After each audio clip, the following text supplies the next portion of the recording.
ठीक।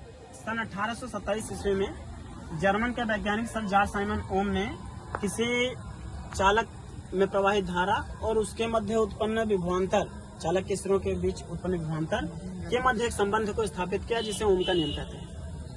इन्होंने बताया कि यदि किसी चालक तार की भौतिक अवस्था जैसे आकार है, आयतन है आदि इसमें कोई परिवर्तन न किया जाए तो चालक के सिरों के मध्य उत्पन्न विभवांतर भी धारा I के अनुक्रमानुपाती होता है, अर्थात V प्रोपोर्शनल I। यहाँ अनुक्रमानुपाती नियतांक चिन्ह हटाए तो एक नियतांक का उपयोग किया गया जिसे R दर्शाएगा और R को यहाँ प्रतिरोध कहते हैं, अर्थात V/I बराबर R बराबर नियतांक हुआ। इसका मतलब यह हुआ कि यदि कोई चालक तार है प्रयोग किया जा रहा है उसमें चालक तार में कोई परिवर्तन नहीं किया जा रहा है, तो जैसे जैसे धारा मान लीजिए पहले 5 एम्पेयर दिया गया, फिर 10 एम्पेयर दिया गया, फिर 2 एम्पेयर दिया गया, फिर 1 एम्पेयर दिया गया, तो उसमें विभवांतर जो उत्पन्न होगा उन विभवांतरों और धारा के मध्य का जो अनुपात है सदैव नियतांक होगा।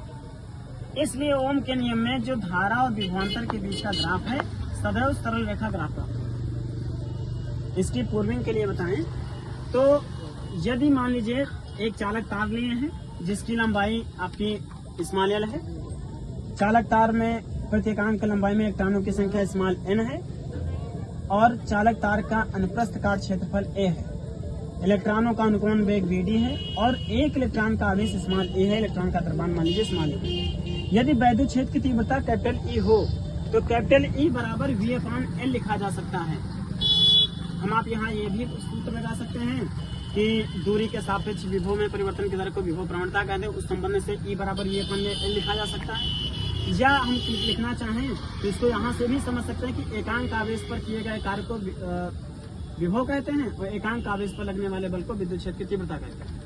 तो कार्य बराबर बल गुणे विस्थापन हो जाएगा, तो भी उसकी भी मदद से E बराबर V/L लिख सकते हैं। मान लीजिए एक इलेक्ट्रॉन का आवेश यदि E है तो कैपिटल E विद्युत क्षेत्र की तीव्रता होता है अपना कैपिटल E होता है F/Q के,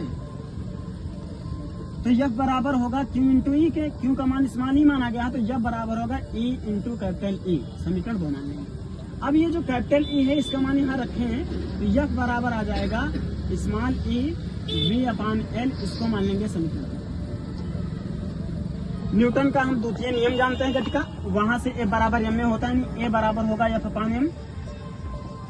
F का मान यहाँ रख दें तो ये E V/m इंटू L होगा, समीकरण 4 मान लेंगे।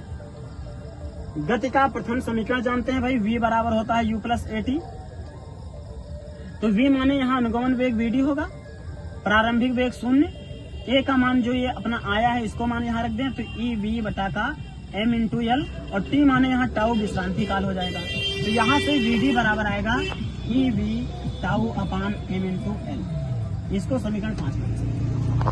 फिर हम आपको पता है धारा तथा अनुगमन वेग में संबंध जो I बराबर होता है NE/AVD। इस VD का मान यहाँ रख दें तो I बराबर आपका आएगा NE/AVD का स्थान पर EV टाउ बटे का m इंटू L। हम आपको लाना है V/I, तो यहाँ से V है, V बटे का कर देते हैं I, ये m इंटू L इधर जाएगा तो ऊपर हो जाएगा अंश में, बटे का n है, E और E मिलके E स्क्वायर होगा, A एज इट इज है और टाउ है।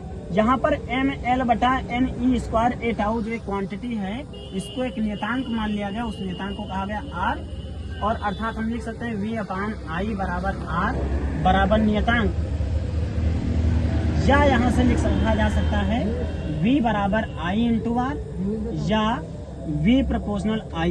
यही ओम का नियम है। हम आप ध्यान दें तो 6 स्टेप है यहाँ। E बराबर V/L रखें, F बराबर E इंटू E है तो कैपिटल E का मान यहाँ रखें, फिर F बराबर यहाँ से EV/L आया तो A बराबर F/m में यहाँ F का मान रख दें, फिर V बराबर U प्लस AT में A का मान रख दें, फिर धारा तथा अनुगमन वेग के संबंध में VD का मान रख दें, और यहाँ जो भी आए तो V/I रोक करके जितना क्वांटिटी बचे उसको हम आपको थोड़ा एक बार याद रखना रहेगा कि ML/N E square A into tau बचेगा, वह अपना जो नियतांक होगा R मान लेंगे। इस प्रकार से ओम का नियम आसानी से प्रूव किया जा सकता है।